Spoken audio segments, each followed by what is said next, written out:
Nos reencontramos en este vídeo ahora para hablar sobre el electromagnetismo.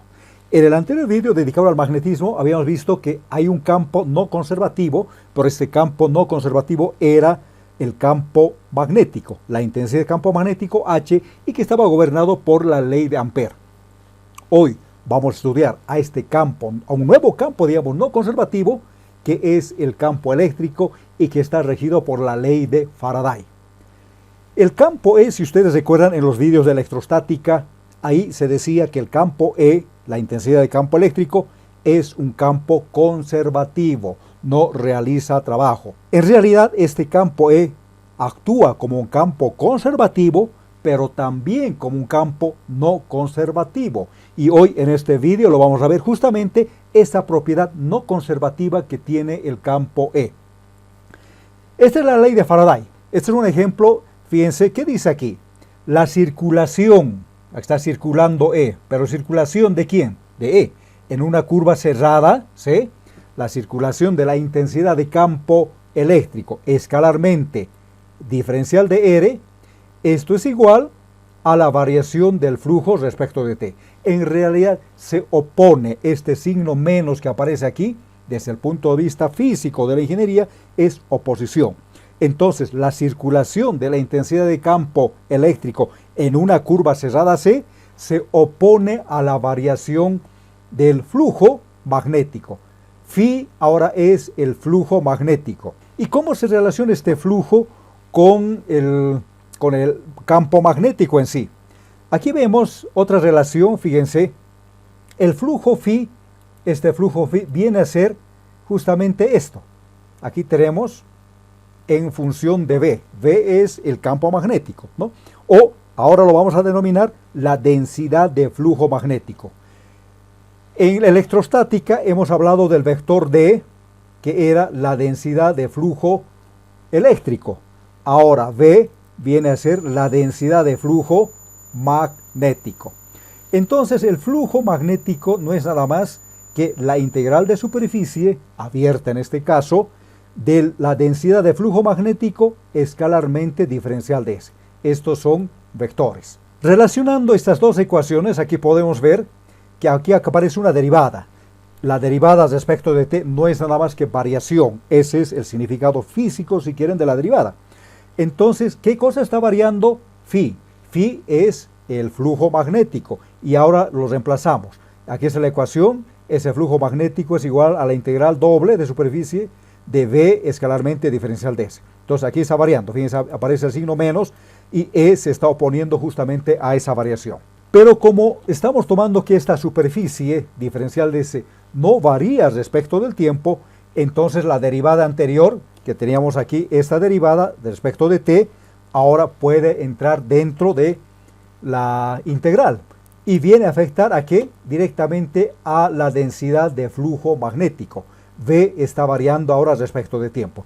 Fíjense que es algo muy importante que hay que notar.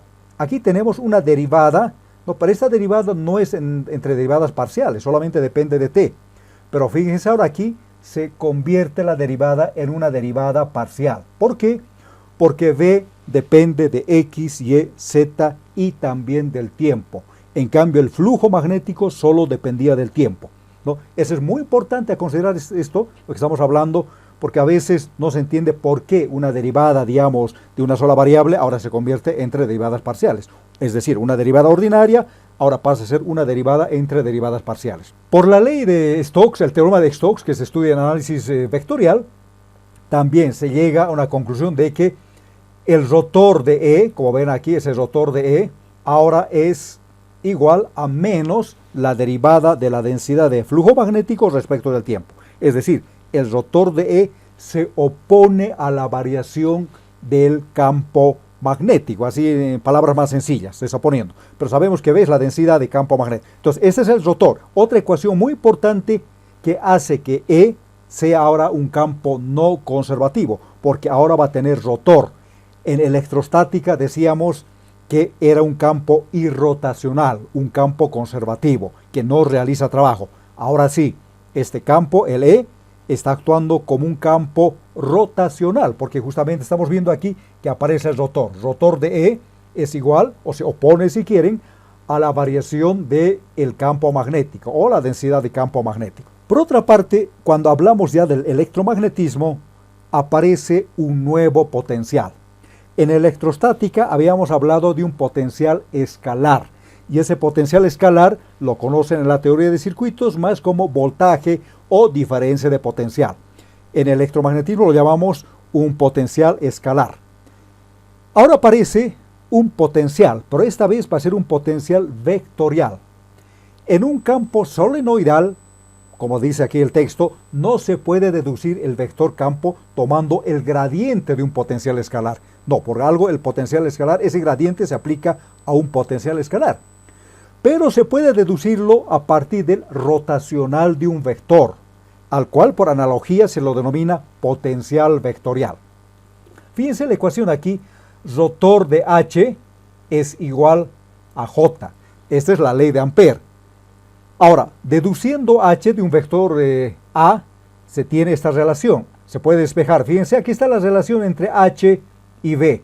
Como verán, aquí V, lo voy a escribir aquí, V viene a ser mu sub 0, ya les explico qué es mu sub 0 por H. Esa es la relación entre la densidad de flujo, entre la densidad de campo magnético con la intensidad de campo magnético. Pero H también ahora se puede deducir a partir del potencial escalar. Y aquí está la relación, fíjense. H va a ser igual a 1 sobre mu sub 0, que es la permeabilidad magnética del vacío. Y eso está multiplicando al rotor de A. A es un nuevo vector y ese se denomina potencial vectorial, en analogía al potencial escalar, que lo hemos llamado la V, una V dentilabial mayúscula, que es el potencial escalar que hemos estudiado en electrostática. Ahora les decía que mu sub 0 es la permeabilidad magnética del vacío y tiene este valor, 4pi por 10 a la menos 7 henries dividido entre metro. Si sacamos el rotor al rotor de A, como ven aquí, rotor del rotor de A, esto va a ser igual a mu sub 0 por J, despejando. Y aplicando identidades que se demuestran en el análisis vectorial, el rotor del rotor de A no es nada más que el gradiente, ahora fíjense, este es el gradiente de la divergencia de A menos el laplaciano de A. Este nabla elevado al cuadrado, a eso se denomina laplaciano. Y restringiendo A, el ser solenoidal, se tiene que la divergencia de A es igual a 0. Es decir, todo campo solenoidal no tiene divergencia. Por tanto, esta divergencia de A es 0 y esta parte de este operador se vuelve justamente 0. Lo que va a quedar es que el laplaciano de A, como ven aquí, el laplaciano de A es igual a menos mu sub 0 por J, es decir, esto.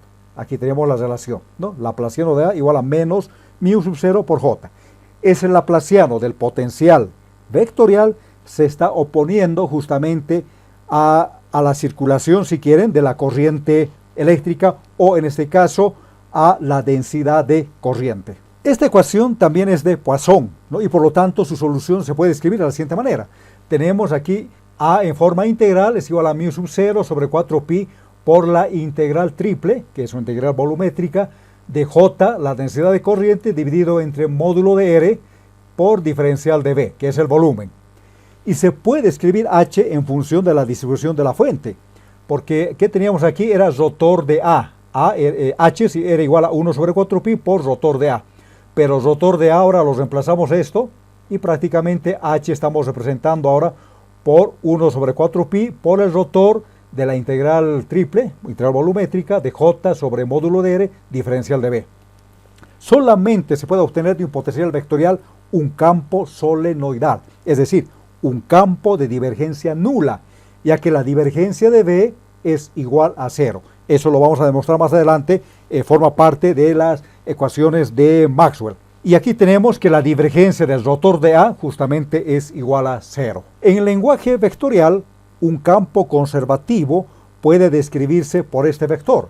Habíamos visto en electrostática el campo eléctrico, teníamos aquí el E, ese campo E, ¿a qué era igual?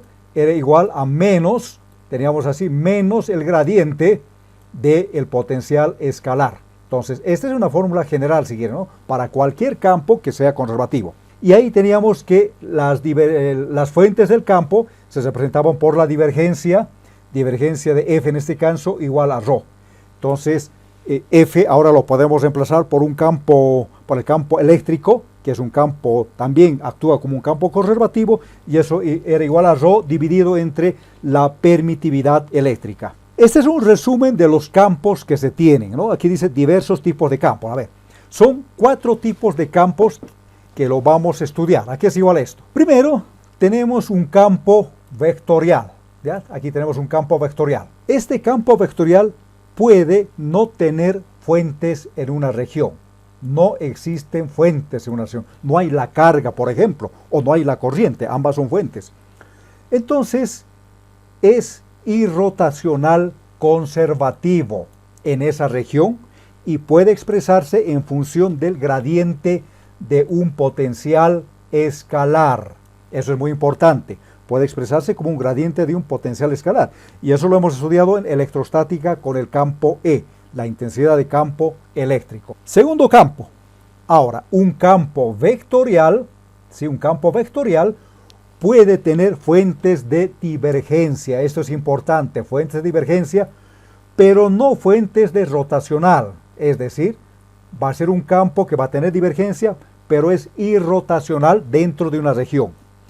Entonces, es irrotacional o conservativo en esta región y puede expresarse en función del gradiente de un potencial escalar. Esto también corresponde a la electrostática. Ahí hemos estudiado al campo E, a ese campo E que es la intensidad de campo eléctrico, en su versión, si quieren, conservativo y rotacional. Tercer campo.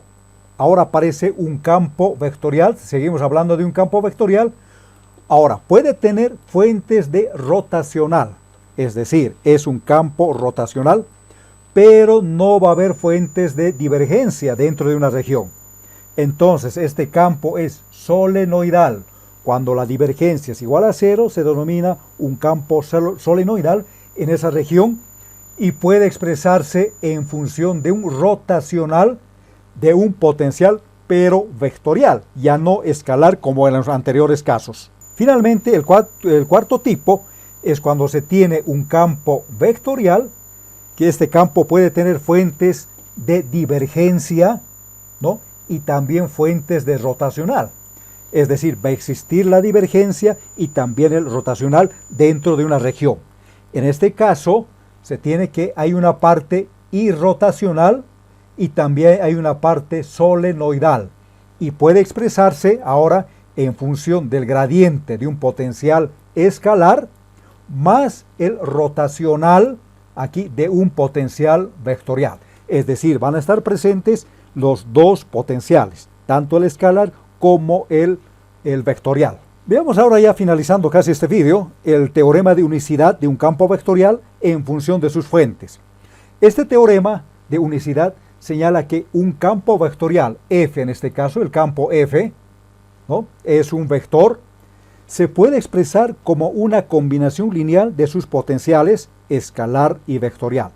Aquí lo estamos llamando phi, lo podemos llamar también V, ¿no? Que va a ser el potencial escalar, es igual a menos la gradiente de V, y A es el potencial vectorial, y aquí tenemos el rotor. Es decir, esto va a ser, con la nomenclatura que estamos usando, menos el gradiente así, gradiente de V, más, ahora aquí tenemos, fíjense, un rotor. Esto va a ser el rotor del potencial vectorial, del potencial A en este caso. Lo tenemos así. Entonces, este teorema señala que un campo vectorial se puede expresar como una combinación lineal de sus potenciales escalar y vectorial, significando que el campo escalar está completamente especificado por las fuentes de su divergencia y de su rotacional. Y este es un campo único, de ahí viene el nombre, teorema de unicidad. No puede haber otros campos. Este es un campo único que se expresa por su gradiente del campo escalar más el rotacional del campo vectorial. ¿Y a qué me refiero cuando hablamos de fuentes, campos y potenciales? Fíjense, en el electromagnetismo existen justamente estos 4 parámetros que son muy importantes. Lo que primero se debe hacer es determinar, fíjense aquí, las fuentes por sus cargas y corrientes. La carga eléctrica, y cuando esa carga está en movimiento, se mueve respecto del tiempo, se vuelve una corriente eléctrica. El conocimiento de un dispositivo eléctrico es incompleto hasta que se hayan especificado las cargas y corrientes. La insistencia del cálculo vectorial en el conocimiento de las fuentes de la divergencia y del rotacional dice la misma cosa matemáticamente. Entonces, en general, las fuentes de divergencia, ¿no? Las fuentes de divergencia electromagnética son las cargas estáticas y las fuentes de rotacional son esas cargas en movimiento, las cargas móviles, o lo llamaremos las corrientes eléctricas, es decir, la variación de la carga respecto del tiempo. De las fuentes, el tema prosigue ahora a los campos. La idea de un campo es secundaria, pero no obstante tremendamente importante. Va a proporcionar, si quieren, una ayuda mental. En vez de una fuente A, ya no hablamos de fuente A, actuando sobre una fuente B, ahora podemos decir que la fuente A, esta fuente A, produce un campo y este campo actúa sobre la fuente B. Aquí entra el concepto de campo. No hablamos de fuentes, nos interesan más los campos. Finalmente, el conocimiento de la fuente total puede obtenerse del campo que rodea al cuerpo. El teorema de Gauss, por ejemplo, nos dice que se puede hallar la carga total encerrada a partir del flujo a través de la superficie envolvente, y de manera parecida, la ecuación de Laplace, ¿no? Tenemos aquí la ecuación de Laplace, permite hallar la corriente total rodeada a partir de la circulación de la intensidad del campo magnético en torno del perímetro. Esto lo complementamos más en los siguientes vídeos. Tenemos también aquí las ecuaciones que relacionan los campos y las fuentes. D, fíjense, habíamos hablado que D es la densidad de flujo eléctrico, también se puede reemplazar por E, no hay problema. La divergencia de D es igual a ρ, mientras que el rotor de H es igual a J. Aquí estamos, si quieren, relacionando los campos. D y H son campos, en cambio ρ y J son fuentes.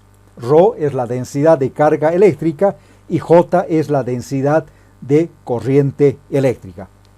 Estas ecuaciones relacionan la variación local del campo a la densidad de fuente en un punto dado, mientras que en general se desea hallar el campo debido a las fuentes en otra parte, es decir, en un lugar sin cargas. Tenemos aquí, por otro lado, ya repasando la electrostática, que el campo eléctrico puede deducirse de esta fórmula. E es igual a menos del gradiente de B. B es el campo escalar, el potencial escalar. Mientras que en magnetostática se halla la relación para el campo magnético con esta fórmula, ¿no? Usando el potencial vectorial. Entonces aquí H va a ser igual a 1 sobre mu sub 0 por el rotor de A, es decir, el rotor del potencial vectorial. V y A son, digamos, se calculan según las ecuaciones que hemos mostrado anteriormente. V es el potencial escalar y A es el potencial vectorial.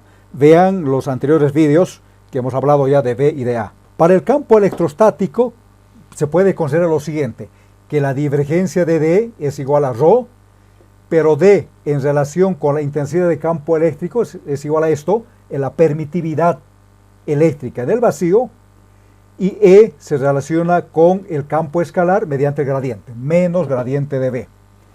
Y esto puede combinarse en la ecuación de Poisson, que lo estudiamos también en la electrostática. El laplaciano de B, del campo escalar, es igual a menos la densidad de carga eléctrica dividido entre la permitividad eléctrica del vacío.